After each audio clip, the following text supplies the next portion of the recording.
কাজে ফিরছেন পুলিশ সদস্যরা, কর্মবিরতি প্রত্যাহার, বদলাচ্ছে ইউনিফর্ম লোগো, মানুষের সহযোগিতা কামনা ঊর্ধ্বতন কর্মকর্তাদের। গণজাগরণকে নস্যাৎ করতে সংখ্যালঘুদের ওপর হামলার মিথ্যা প্রোপাগান্ডা চালানো হচ্ছে মন্তব্য ফখরুলের, কোকোর জন্মদিনে কবর জিয়ারত। বিচার বিভাগ হবে সিন্ডিকেট মুক্ত জানালেন অ্যাটর্নি জেনারেল। বাংলাদেশ ব্যাংকের নতুন গভর্নর খুঁজছে সরকার, ডেপুটি গভর্নর নিয়োগে থাকবে সার্চ কমিটি। চট্টগ্রাম থেকে মালবাহী ট্রেন চলাচল শুরু, দ্রুতই শুরু হবে মেট্রো চলাচল, বন্ধ থাকবে কাজীপাড়া ও মিরপুর 10 স্টেশন। রোহিঙ্গা প্রত্যাবাসন দীর্ঘায়িত হওয়ার আশঙ্কা, বাংলাদেশের চলমান অস্থিরতায় মিয়ানমার থেকে আরো রোহিঙ্গা অনুপ্রবেশের শঙ্কা। রাশিয়ার 30 কিলোমিটার ভেতরে ইউক্রেন সেনা, নাগরিকদের সরাচ্ছে মস্কো, বড় প্রতিরোধের ঘোষণা জেলেনস্কির। এবং খেলার অঙ্গনে স্থিতিশীলতা ফেরাতে বদ্ধপরিকর ক্রীড়া উপদেষ্টা আসিফ মাহমুদ, নারী বিশ্বকাপ আয়োজনে সর্বোচ্চ নিরাপত্তার আশ্বাস।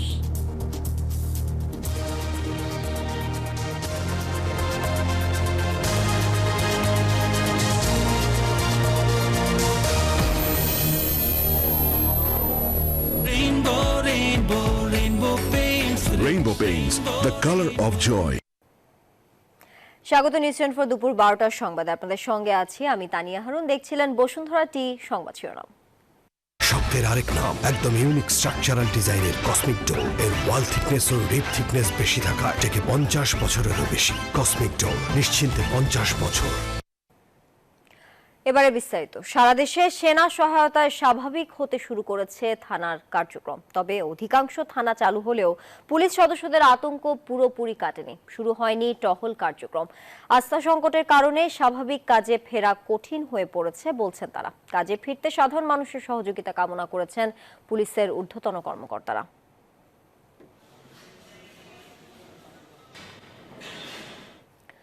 দর্শক, এই বিষয়ে বিস্তারিত জানাতে সাভার থেকে নাজমুল হুদা এবং রাজশাহী থেকে যোগ দিচ্ছেন মতিউর মর্তুজা। শুরুতেই যাচ্ছি সাভারে, সেখানে আছেন সহকর্মী নাজমুল হুদা। নাজমুল, পুলিশের কার্যক্রম স্বাভাবিক হতে আর কত সময় লাগতে পারে আপনি কি মনে করছেন?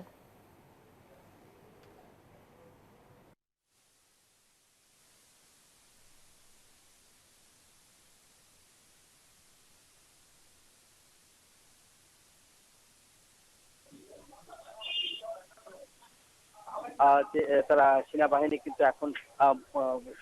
কিন্তু পুরোপুরি আপনার যে নিয়ন্ত্রণে রয়েছে এবং থানাটা, এবং এরই মধ্যে কিন্তু যে তাদের যে কার্যক্রম সেটা কিন্তু আসলে তারা করছে। এর মধ্যে যে অবস্থা আমরা দেখতেই পাচ্ছেন যে সেনাবাহিনী কিন্তু এখন পুরা নিরাপত্তার চাদরে ঢেকে দেওয়া হয়েছে এবং সাথে কিন্তু রয়েছে যে আনসার রয়েছে। এছাড়াও কিন্তু আমরা যদি একটু দেখাই যে এখানকার যে আইন শৃঙ্খলা বাহিনী অর্থাৎ এই থানার যে পুলিশ এবং দারোগা যারা রয়েছে তারা কিন্তু আপনাদেরকে আমরা যদি একটু দেখাই যে এখানে কিন্তু সিভিলেই রয়েছে। এখন তারা সবাই কিন্তু তারা এখানে দেখছেন যে তারা তাদের থানায় কিন্তু যোগদান করেছে। এবং আমরা যদি আপনাদেরকে একটু দেখানোর চেষ্টা করি যে এইখানকার যে যেখানে আপনার হাজিরা দিচ্ছে সেই হাজিরা খাতায় কিন্তু আপনারা দেখছেন যে এখানে তারা মানে তাদের যে বই তারা কয়েকজন অংশ নিয়েছে, প্রত্যেকেরই এখানে নাম এবং ঠিকানা এবং তারিখ সবই কিন্তু এখানে লেখা হচ্ছে। এবং তারা কিন্তু আপনি দেখতেই পাচ্ছেন যে অসংখ্য পুলিশ কিন্তু যোগদান করেছে। আমরা এখানকার যে লোকজন রয়েছে, এখানকার যে সাব ইন্সপেক্টর রয়েছে, দারোগারা রয়েছে, এছাড়াও কনস্টেবলরা রয়েছে এবং আপনারা দেখছেন যে সেনাবাহিনী কিন্তু তাদেরকে নিরাপত্তা দিচ্ছে। এবং স্বৈরাচার সরকার পতন হওয়ার পরেই কিন্তু নড়ে চড়ে বসেছিল। এখন কিন্তু যেসব থানাগুলি লুটপাট হয়েছিল এবং যেসব থানায় আগুন ধরিয়ে দিয়েছিল, যেসব অস্ত্র খোয়া গিয়েছিল, সেই সব অস্ত্র উদ্ধারের জন্য কিন্তু মাইকিং করা হচ্ছে এলাকাবাসী এবং অস্ত্র যাতে তারা নিজেরাই যাতে আসলে থানায় জমা দিতে পারে সেই জন্য তাদেরকে সুযোগ দেওয়া হচ্ছে। এবং এছাড়াও আপনারা জানেন যে সেনাবাহিনী কিন্তু পুরোপুরি এখন তাদের সঙ্গে কাজ করছে। এছাড়াও আনসার বাহিনীও কিন্তু এখন যোগ দিচ্ছে, যেহেতু পুলিশ এখানকার যেসব পুলিশ সদস্যরা ছিলেন তারা আসলে আতঙ্কিত যাতে না হয় সে কারণেই কিন্তু তাদের মূলত থানায় তাদের আসার জন্য কিন্তু আহ্বান করা হচ্ছে। এবং যেহেতু তারা একটা আন্দোলন করেছিল, আলটিমেটাম দিয়েছিলেন যে পুলিশরা আন্দোলনের পরে যে তত্ত্বাবধায়ক সরকার অর্থাৎ যে স্বরাষ্ট্র দায়িত্ব যে ছিলেন তিনি আসলে আশ্বাস দেওয়ার পরেই কিন্তু পুলিশ এরপরে একে একে যোগদান করছে আশুলিয়া, সাভার এবং ধামরাই থানায়। একযোগে কিন্তু তারা পুলিশ সদস্যরা কিন্তু যোগ দিচ্ছে এবং তারা বলছে যে যেহেতু তাদের আস্তে আস্তে তারা নিরাপত্তা যেহেতু যে নিরাপত্তা আতঙ্ক ছিল সেটা আসলে যেহেতু সেনাবাহিনীর নিরাপত্তা দেওয়াতেই আসলে মূলত তারা থানায় আসলে যোগ দিচ্ছে। এই ছিল আমার কাছে থানায় যোগদানের সর্বশেষ খবর। একই খবর জানবো রাজশাহীতে আমার আর এক সহকর্মী রয়েছে মতুজার কাছে। মতুজা,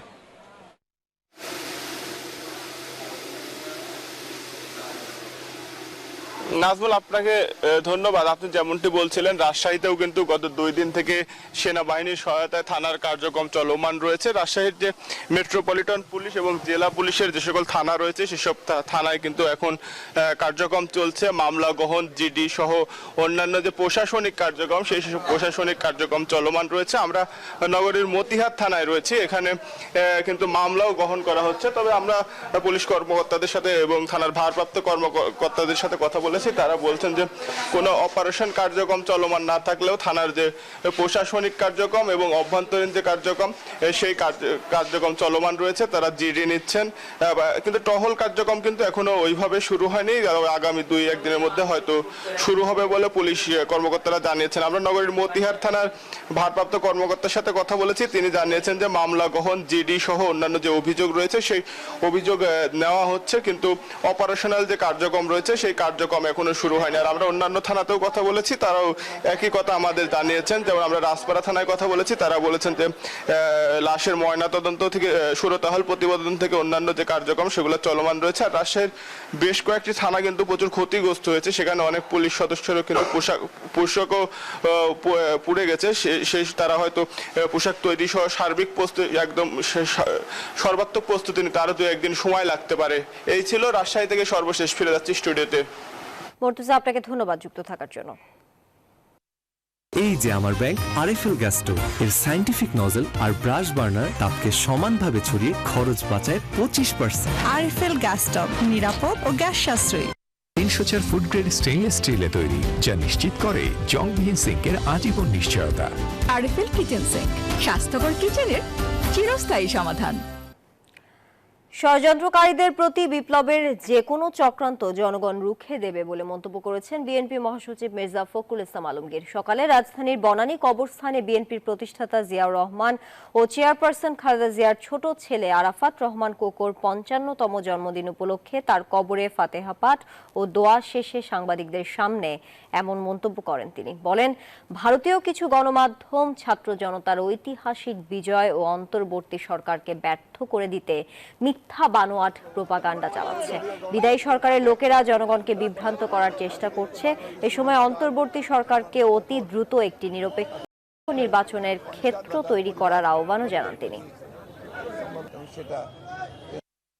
বকওয়াজ নিজে যখন ব্যর্থ হন সেই তখন তারা অন্যের ঘাড়ে দোষ চাপানোটা তাদের বৈশিষ্ট্য। আমরা স্পষ্ট করে বলতে চাই, এটা ছিল ছাত্র জনগণের নাগরিকের একটা স্বতঃস্ফূর্ত গণজাগরণ। সেই গণজাগরণকে সুসংগত করাই এখন আমাদের একমাত্র কাজ। বিজলি কেবলস যে কোনো স্থাপনার বৈদ্যুতিক সংযোগকে রাখে নিরাপদ। এর স্কিন কোটেড ইনসুলেশন সম্পূর্ণ ফায়ার রিটার্ডেন্ট, তাই বিজলি কেবলস নিজেই নিজেকে নেভায়। বিজলি কেবলস, নিরাপদ আজীবন। প্রধান উপদেষ্টা হেয়ার রোডের তার বাসভবনে 25 মন্ত্রণালয়ের কর্মকর্তাদের সঙ্গে বৈঠকে বসেছেন। বিস্তারিত জানাতে যোগ দিচ্ছেন সহকর্মী মারুফা রহমান। মারুফা, কোন কোন মন্ত্রণালয়ের সঙ্গে বসেছেন প্রধান উপদেষ্টা, বিস্তারিত জানাবেন।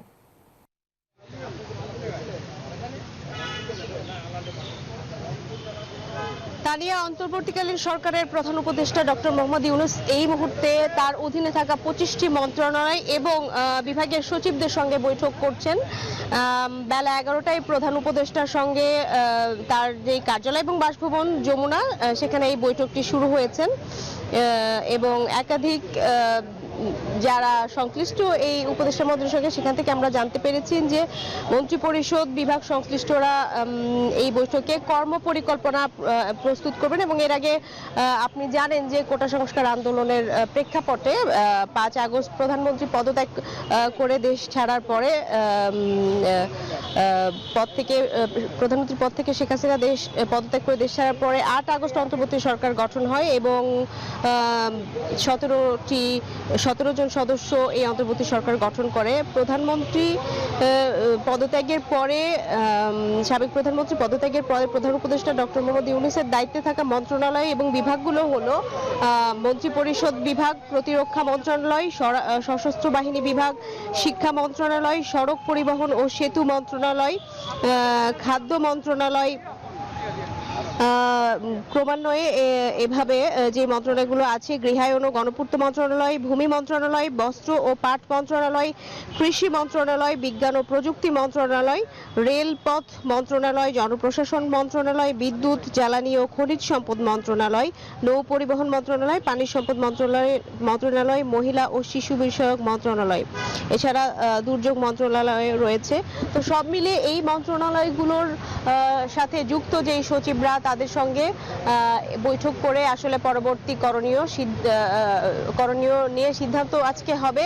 এবং আমরা জানতে পেরেছি বিকেল 4টার সময় বিএনপির সঙ্গে একটি বৈঠক রয়েছে। বিএনপির একটি প্রতিনিধি দল যমুনায় আসবেন এবং প্রধান উপদেষ্টা ডক্টর মোহাম্মদ ইউনূসের সাথে তাদের একটি বৈঠক হবার কথা রয়েছে। তো মোটামুটি এই ছিল সর্বশেষ তথ্য আমার কাছে। আরেকটি তথ্য জানিয়ে রাখি যে সেনা প্রধানের সঙ্গেও একটি বৈঠক ইতিপূর্বে হয়ে গেছে। মারুফা, ধন্যবাদ আপনাকে। এই ঘরটা হবে আমাদের স্টাডি রুম, কিন্তু দেয়ালের একটা স্টাইলিশ গর্জিয়াস লুক দরকার। Don't worry, Rainbow Feather Silk Metallic finish আছে না?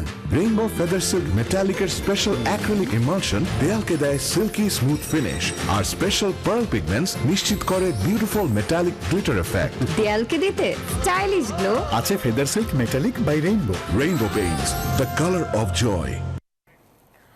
সাভার জাতীয় স্মৃতিসৌধে মহান মুক্তিযুদ্ধের বীর শহীদদের শ্রদ্ধা জানিয়েছেন নবনিযুক্ত প্রধান বিচারপতি সৈয়দ রেফাত আহমেদ। সোমবার সকাল 7:15টায় সাভার জাতীয় স্মৃতিসৌধের শহীদ বেদিতে ফুল দিয়ে শ্রদ্ধা জানান দেশের 25তম প্রধান বিচারপতি। এ সময় তার হাইকোর্ট ও আপিল বিভাগের সকল বিচারপতিগণ উপস্থিত ছিলেন তার সাথে। পরে সাভার জাতীয় স্মৃতিসৌধের পরিদর্শন বইয়ে স্বাক্ষর করেন তিনি।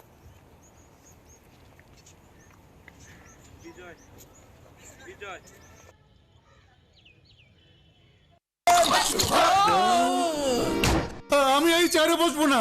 বাচ্চু ভাই, এই চেয়ারকে ভয় পেও না। ডেন্টিস্টের পরামর্শে নাও নতুন কোলগেট অ্যাক্টিভ সোল, যা দাঁতের সমস্যা শুরু হওয়া মাত্রই থামিয়ে দেয়। না থাকবে ব্যথা, না থাকবে ভয়। বাংলাদেশ ব্যাংকের নতুন গভর্নর খুঁজছে অন্তর্বর্তী সরকার। গত শুক্রবার গভর্নর আব্দুর রউফ তালুকদার ব্যক্তিগত কারণ দেখিয়ে পদত্যাগ করেন। তার পদত্যাগপত্র গতকাল রোববার কার্যকর করেছে অর্থ মন্ত্রণালয়ের আর্থিক প্রতিষ্ঠান বিভাগ। গভর্নর নিয়োগের বিষয়ে চূড়ান্ত সিদ্ধান্ত আসবে অন্তর্বর্তীকালীন সরকারের প্রধান উপদেষ্টা ডক্টর মোহাম্মদ ইউনূস এবং অর্থ পরিকল্পনা উপদেষ্টা সালেউদ্দিন আহমেদের কাছ থেকে। আর ডেপুটি গভর্নর নিয়োগে সার্চ কমিটি হতে পারে গভর্নর নিয়োগের পর।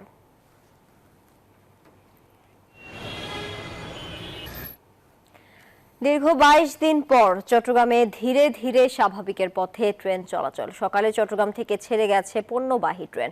বৃহস্পতিবার থেকে শুরু হবে আন্তনগর ট্রেন চলাচল। আজ বিকাল থেকে ট্রেনের টিকিট পাওয়া যাবে অনলাইনে। Chattogram rail station manager Moniruzzaman বলেন, ধীরে ধীরে সব ট্রেনেই স্বাভাবিক হবে। এর আগে তেলবাহী ওয়াগনও চালু হয়েছিল, তবে যাত্রীরা নিরাপদ বাহন হিসেবে ট্রেনকে সবসময় বেছে নেয়। ট্রেন চলাচল বন্ধ থাকায় বিপাকে পড়েছেন সাধারণ মানুষ। এদিকে সারা দেশে সড়কে যান চলাচল স্বাভাবিক হতে শুরু করেছে। বিস্তারিত জানাতে চট্টগ্রাম থেকে যুক্ত হচ্ছেন নয়ন বড়ুয়া। জয়, চট্টগ্রামের যান চলাচল পরিস্থিতি এই মুহূর্তে কেমন দেখছেন জানাবেন।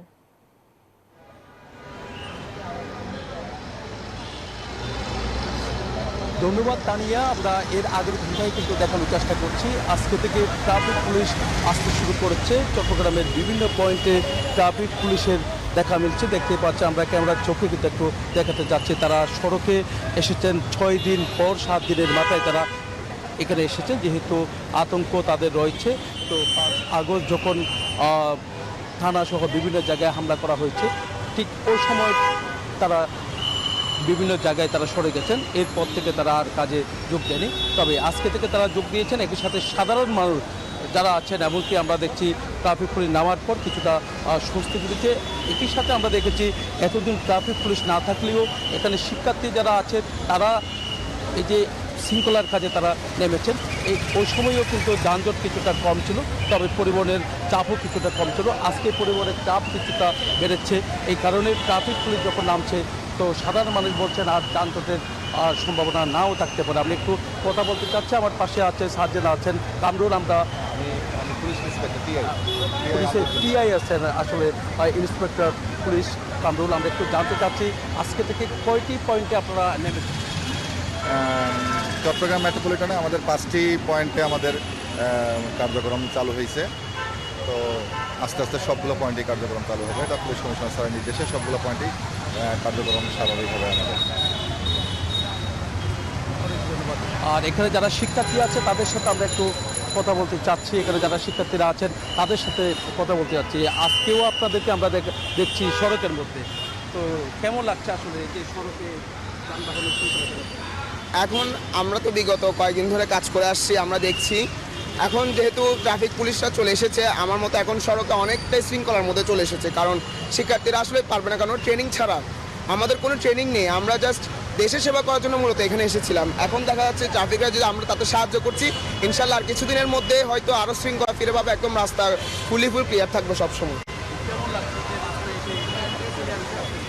আসসালামু আলাইকুম, আমি রায়হানুল ইসলাম, একজন শিক্ষার্থী এবং রোভার স্কাউট মেম্বার। আমরা গত 6 তারিখ থেকেই পুলিশ লাইন পাহারা দেওয়া থেকে শুরু করে আমরা রাস্তায় ট্রাফিকিংয়ের দায়িত্ব পালন করতেছি। এটা মূলত আমাদের বিবেকের তাড়না থেকে রাষ্ট্র মেরামতের জন্য আমরা রাস্তায় নেমে এসেছি এবং এটা আমরা যথেষ্ট এনজয় করতেছি। কিন্তু আমরা তারপরেও দাবি জানাবো পুলিশ একটি সুশৃঙ্খল এবং ওয়েল ট্রেন্ড পার্সন বা সংগঠন, তারাও এটা ভালো হ্যান্ডেল করতে পারবে। অনেক ধন্যবাদ। তো এই ছিল আমার এখানকার সর্বশেষ। ফিরে যাচ্ছে স্টুডিওতে তানিয়ার কাছে। জয়, আপনাকে ধন্যবাদ। আগামী 17 আগস্ট থেকে চালু হচ্ছে মেট্রো রেল। অন্তর্বর্তীকালীন সরকারের প্রধান ডক্টর মোহাম্মদ ইউনূসের সঙ্গে সচিবদের বৈঠকে এই সিদ্ধান্ত নেওয়া হয়। এর আগে 1 সপ্তাহের মধ্যে মেট্রো রেল চালুর কথা জানিয়েছিল মেট্রো রেল কর্তৃপক্ষ। জানানো হয় আগামী 7 দিনের মধ্যে মেট্রো রেল চালুর প্রস্তুতি নেওয়া হচ্ছে। তবে ভাঙচুরে ক্ষতিগ্রস্ত কাজীপাড়া ও মিরপুর 10 মেট্রো স্টেশন বন্ধ থাকবে। আমরা ইনস্ট্রাকশন পেয়েছি চালু করার জন্য সব ধরনের প্রস্তুতি গ্রহণ করার জন্য আমরা সেইভাবে অগ্রসর হচ্ছি। আমরা যেটা বলছি আগামী দিনের মধ্যে আমরা চালু করার জন্য সর্বাত্মক প্রস্তুতি গ্রহণ করছি, শুরু করেছি।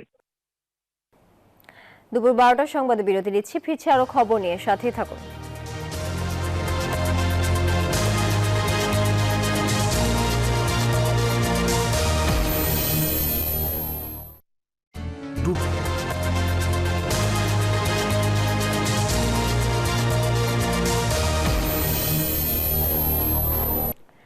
স্বাগত, আরো একবার দেখছেন দুপুর 12টার সংবাদ।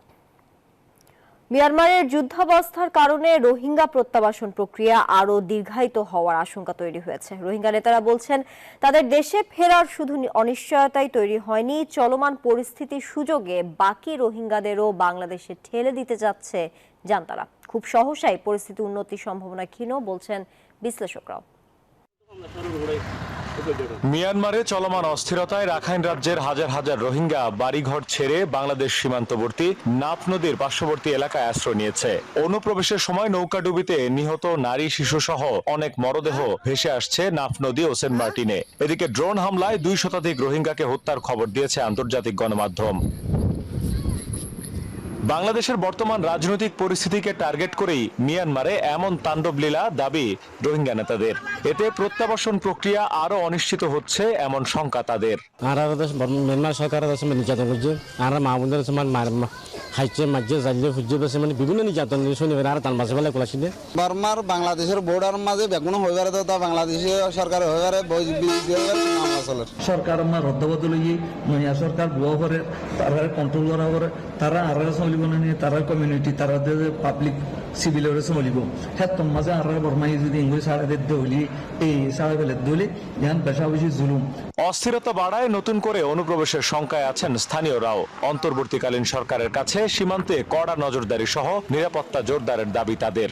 বর্ডার গুলোর যাতে আরো নজরদারি বৃদ্ধি করা হয়, প্রয়োজন আমরা মায়ানমারের সাথে একটা দ্বিপাক্ষিক বৈঠক যদি করা যায়, অন্তত আরাকান আর্মির সাথে কোনো যদি থার্ড লাইনে যদি কথা বলা যায়, আমার মনে হয় এটা আমাদের জন্য খুবই উপকৃত হবে বলে মনে করি এলাকাবাসীর জন্য। অন্তর্বর্তীকালীন সরকারের কাছে আমরা রোহিঙ্গা ইস্যুটাকে সবচেয়ে বেশি প্রাধান্য দিক আমরা এটা চাইবো, কারণ কক্সবাজার শুধু নয়, এটা হচ্ছে আঞ্চলিক সমস্যা, এটা ভৌগোলিক সমস্যা। প্রত্যাবাসন নিয়ে বাংলাদেশের কোনো সমস্যা নেই বলে জানিয়েছেন ত্রাণ ও প্রত্যাবাসন কমিশনার। তিনি জানান, যে সরকারই থাকুক, বাংলাদেশের এজেন্ডা রোহিঙ্গাদের ফেরত পাঠানো।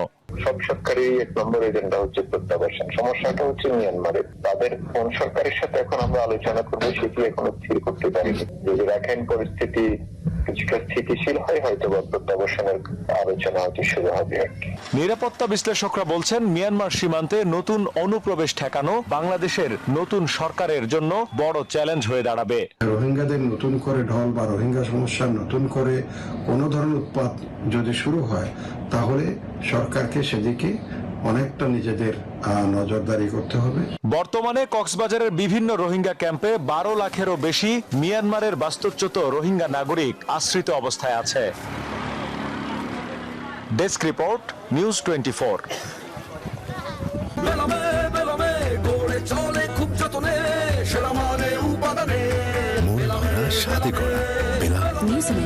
Excellence in quality. এবার ফার্সিউর ইসলামী ব্যাংক পিএলসি অর্থ বাণিজ্য সংবাদ।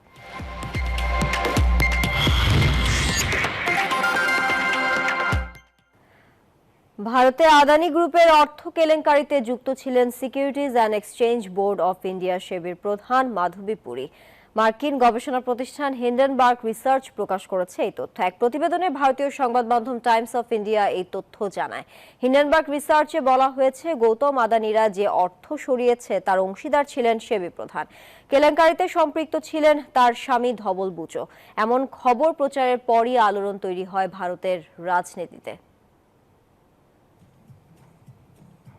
এলো instant milk powder happy cow, যেমন সাশ্রয়ী তেমনি পুষ্টিগুণে ভরপুর। আর এটা নিউজিল্যান্ডের গরুর দুধ। হ্যাপি কাউ, গরুর দুধের স্বাদ সবাই পাক।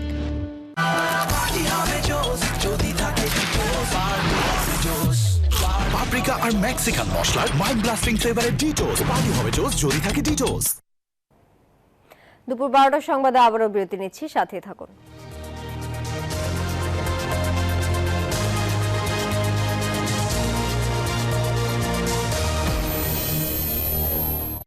নুডলস খান নাই?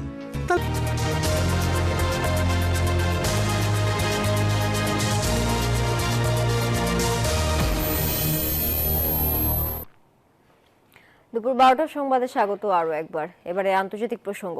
বদলাচ্ছে ইউক্রেন যুদ্ধের ছক।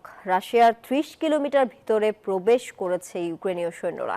ঘটনার সত্যতা নিশ্চিত করেছে মস্কো। নিরাপত্তার জন্য সীমান্তের দুই পাশ থেকেই নাগরিকদের সরিয়ে নিচ্ছে তারা। এমন অবস্থায় জেলেনস্কি জানিয়েছেন, তার সেনারা আরও কঠোর প্রতিরোধ গড়ে তুলতে প্রস্তুত।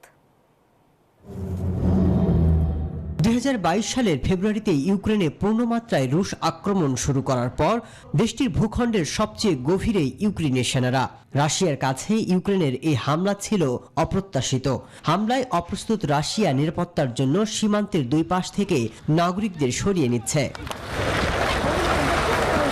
ইউক্রেনের প্রেসিডেন্ট ভ্লাদিমির জেলেনস্কি গেল শনিবার রাশিয়ার ভেতরে তাদের বাহিনীর হামলার বিষয়টি স্বীকার করেছেন। তিনি বলেছেন, ইউক্রেনের সামরিক বাহিনী এই যুদ্ধকে আগ্রাসীদের অঞ্চলের দিকে নিয়ে যাচ্ছে।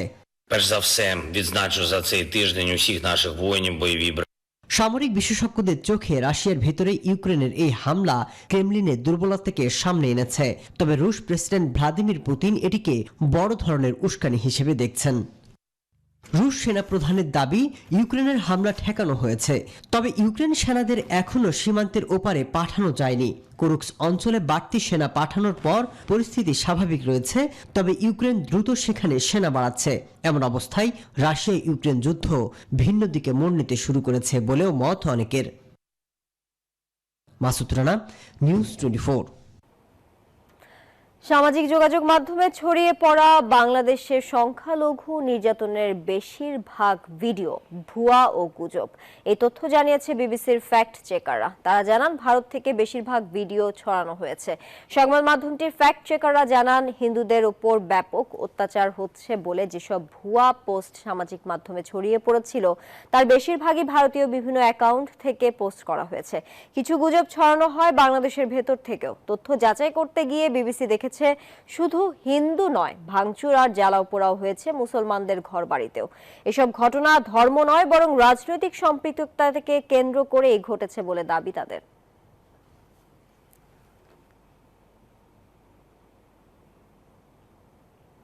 দুপুর 12টার সংবাদে এ পর্যায়ে আবারও বিরতি নিচ্ছি, সাথেই থাকুন।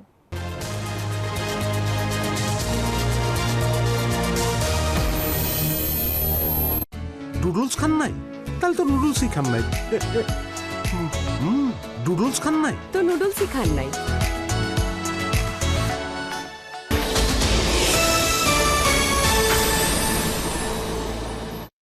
শরিয়া ভিত্তিক ও কল্যাণমুখী ব্যাংকিং সেবা নিশ্চিত করতে সারা দেশে ৬,০০০-এর বেশি ইউনিট নিয়ে ইসলামী ব্যাংক আছে আপনার পাশে। শরিয়া সম্মত যে কোনো লেনদেন ও কেনাকাটায় ব্যবহার করুন ইসলামী ব্যাংকের খিদমা ক্রেডিট কার্ড। মারহাবা বাংলাদেশ সিঙ্গার ডেকো স্টোর থেকে 1529 টাকা মাসিক কিস্তিতে ফ্রিজ, টিভি ও এসি কিনে আমার সাথে মিট করুন ইস্তাম্বুলে।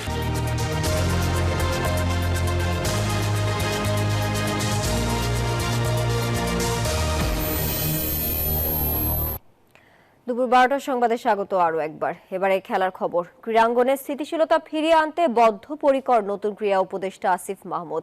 সরকার পতনের পর থেকেই উধাও বিসিবির সভাপতি নাজমুল হাসান পাপন। তার অবর্তমানে আইসিসির নিয়ম অনুযায়ী চলবে বিসিবি বললেন ক্রীড়া উপদেষ্টা আসিফ মাহমুদ।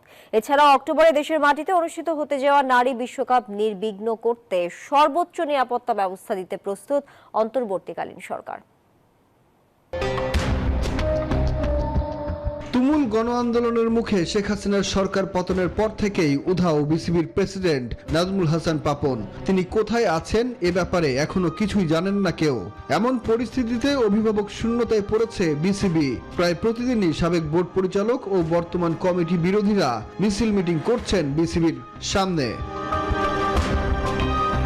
এমন সংকটের মুখে ডক্টর ইউনূসের নেতৃত্বে অন্তর্বর্তীকালীন সরকারের যুব ও ক্রীড়া উপদেষ্টার দায়িত্ব পাওয়া আসিফ মাহমুদ নিজের প্রথম কার্যদিবসে বললেন আইসিসির নিয়ম মেনেই চলবে বিসিবির কার্যক্রম। আমরা সাজেস্ট করেছি যারা বিসিবির ডাইরেক্টরস আছেন তারা এই বিষয়ে লিগ্যালি কিভাবে আইসিসির লিগ্যাল ফ্রেমওয়ার্কের মধ্য থেকে কিভাবে এই বিষয়টি সমাধান করা যায় এবং অন্তর্বর্তীকালীন সময়ের জন্য কাউকে নিয়োগ করা যায় কিনা সে বিষয়ে তারা আমাদেরকে পরবর্তীতে রিপোর্ট করবেন এবং এই বিষয়ে আমরা প্রসিজারটা চালু রাখবো।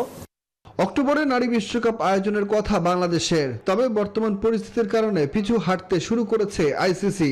ক্রীড়া উপদেষ্টা জানান বিশ্বকাপ আয়োজনে সর্বোচ্চ নিরাপত্তা দেবে তার সরকার।